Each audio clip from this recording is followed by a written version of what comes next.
안녕하세요, 범 대표입니다. 오랜만에 사무실에서 영상 하나 찍으려고 이렇게 좀 준비를 했는데요. 저희가 이제 창업한 지 5년 가까이 돼 가는데 현장 올수리를 한 500개 이상 한 것 같네요. 근데 500개 이상 하면서 이 공사는 꼭 해야 되는 것들이 있어요. 안 하면은 진짜 100% 후회하는 것들이 있거든요. 그래서 오늘 후회하지 않는 인테리어, 100% 성공하는 인테리어 포인트만 좀 잡아볼 건데요. 크게 5가지예요. 창호를 교체를 해야 될지 말아야 될지, 바닥, 난방, 수도관을 교체해야 될지 말아야 될지, 욕실은 어떤 식으로 해야 될지, 조명, 이 조명에 따라서 집이 180도로 바뀌거든요. 금액 대비 가장 효과 큰 게 조명 공사예요. 가구, 살면서 제일 중요한 게 가구란 말이에요. 맨날 열고 닫고, 아마 인테리어 중에서 가장 많이 사용하는 게 가구라고 생각하거든요. 크게 이 5가지를 가지고 좀 짚어볼게요.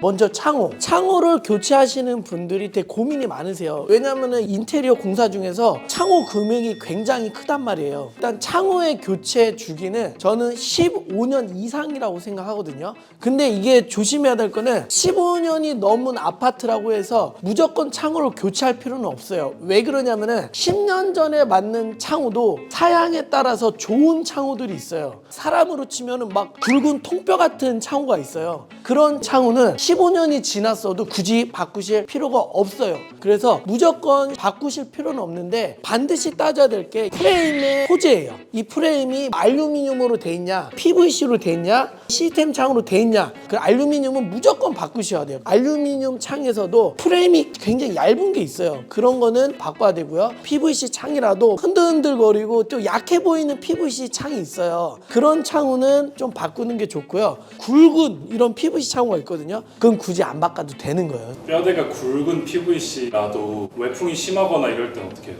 만약 뼈대 굵은 창호로 되어 있는데 춥다. 창호도 물론 뭐 이유가 되겠지만은 단열도 한번 확인해 봐야 되고요. 또는 바닥 난방이 제대로 되어 있는지, 3가지가 맞아 떨어져야지 완벽하게 따뜻한 거거든요. 단순히 창호에서 바람이 들어온다고 해서 창호가 무조건 바꿔야 되는 건 아니에요. 그리고 창호가 무조건 딱 밀폐가 된다. 숨 막혀요. 숨 막혀서 죽어요. 이 창호의 구조는 바람이 순환되게끔 만든 거라서 미세한 바람은 무조건 들어와요. 예를 들면은 창호뿐만 아니라 벽 근처에 가도 조금 냉기가 느껴진단 말이에요. 외부 창을 교체해야 되는지 내부 창을 교체하는지 둘 중에 하나를 교체한다고 했을 때 어떤 걸 추천해 드리냐? 저는 외부 창이에요. 1차적으로 외부에서 좋은 창으로 한번 냉기를 차단해 주는 게 더 좋다고 생각하거든요. 근데 이제 내부 디자인적인 모습을 더 집중해야 된다 그러면은 외부보다는 내부를 이제 교체하시면 되는데, 간혹 가다가 애매한 경우에 안 바꾸고 그냥 가시는 경우도 있어요. 그런 경우에는 보통 나중에 공사 다 끝나면은 고객님들이 후회하세요.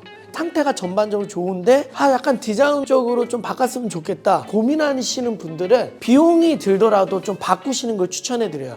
그게 이제 나중에 공사 다 끝났을 때 오게티가 될 수도 있거든요. 그런 경우에는 그냥 바꾸는 거를 좀 추천해 드려요.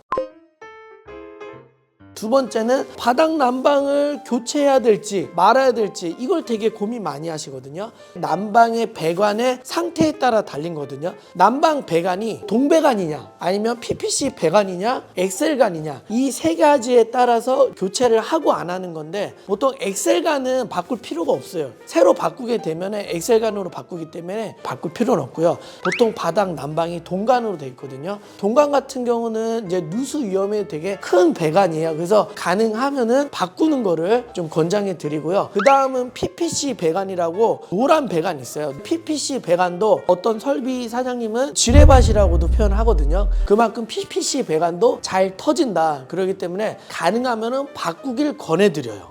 25년, 30년이 넘은 아파트다. 동파이프냐 아니면 PPC 배관에 따라서 교체를 결정하시면 좋을 것 같습니다. 이 난방을 다시 깔려면 바닥을 다 드러내야 되는 거예요. 크게 두 가지가 있는데 바닥을 다 드러내가지고 방통부터 새로 치는 전체 철거 방식이 있고, 이거는 이제 비용도 더 많이 들고 시간도 오래 걸리고 이제 민원도 많이 발생되는 작업이고요. 두 번째는 홈파기 방식이라고 있어요. 기존에 있는 바닥 상태에서 기존의 배관을 무시하고 홈을 따가지고 거기다가 엑셀을 집어넣는 거예요. 소음도 덜 발생되고 공사 기간도 짧고 공사 비용도 전체 교체보다는 저렴하다. 둘 중에 하나를 선택하시면 되는데, 저는 이 홈파기 방식도 전혀 하자 없다고 생각하고 난방 효율에 지장 없다고 생각하거든요. 그래서 현장 상황이랑 예산 따라서 결정하시면 돼요. 저희는 9대1 정도로 하고 있어요. 뭐 10개 현장이다 9개는 전체 철거를 하고 있고요, 한 군데는 홈파기를 하고 있어요. 민원이라던가 공사 기간, 고객님의 어떤 니즈에 따라서 결정하고 있습니다.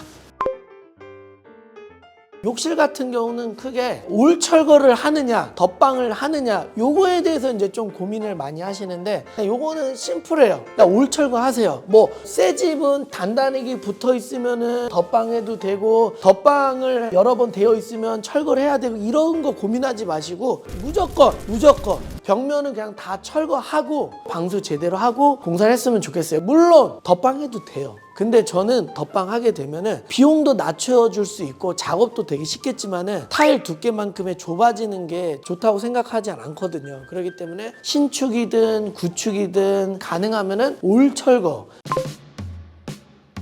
네 번째는 조명이에요. 보통 평판등이라던가 튀어나오는 등이라던가 이런 게 이제 기본으로 되어 있는데, 등만큼은 비용이 조금 들더라도 매입등이라던가 라인 조명이라던가 뭐 별빛 조명, 마그네틱, 간접 이런 걸로 좀 작업을 하셨으면 좋겠어요. 창호 바꾸고 바닥 바꾸고 벽지 바꾸고 도어 바꾸고 주문 바꾸고 다 바꿔도 조명을 신경을 안 쓰게 되면은 집이 인테리어 안 한 것 같거든요. 좀 멋스럽게 보이지가 않아요. 조명 되게 중요하니까 같이 계획을 해서 인테리어 준비를 하시면 좋을 것 같고요. 회로 분리를 많이 했으면 좋겠어요. 이게 하나 켜졌을 때 다 켜지는 게 아니라 분위기 있게 간접만 켜놓고 영화 보면은 되게 집중되고 더 재밌게 볼 수 있거든요. 이것 따로 켜지고 저것 따로 켜지고 매입 등으로 하면서 다양한 조명을 하면서 회로 분리를 많이를 해라. 그러면은 절대 후회하지 않는 인테리어가 될 수 있다. 너무 나눠 놓으면은 스위치가 많아지잖아요. 적당히 해야 되는데, 예를 들면은 저희는 이렇게 해요. 방은 3구, 방은 커튼 쪽에 간접 하나, 침실 쪽에 하나, 붙박이 쪽에 하나. 거실 같은 경우는 5구, 주방 같은 경우는 3구에서 5구. 이런 식으로 하면 좋을 것 같아요. 사실 이 인테리어의 완성은 가구예요.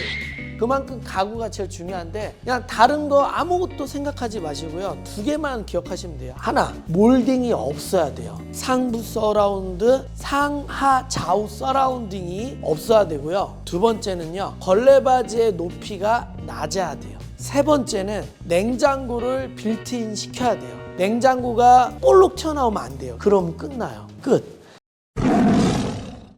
크게 5가지만 포인트를 잡아드렸는데, 정리를 해드리면은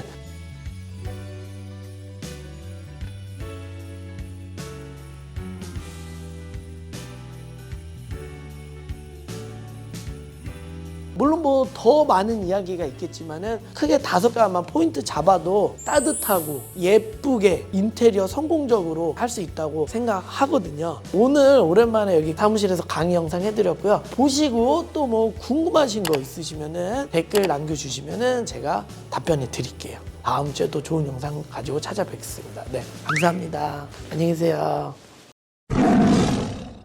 메리 크리스마스. 고래분들 메리 크리스마스. 크리스마스에도 인테리어 하시나요? 어우, 해야죠. 고객님들 따뜻한 집으로 만들어 드려야 되기 때문에 해야 됩니다.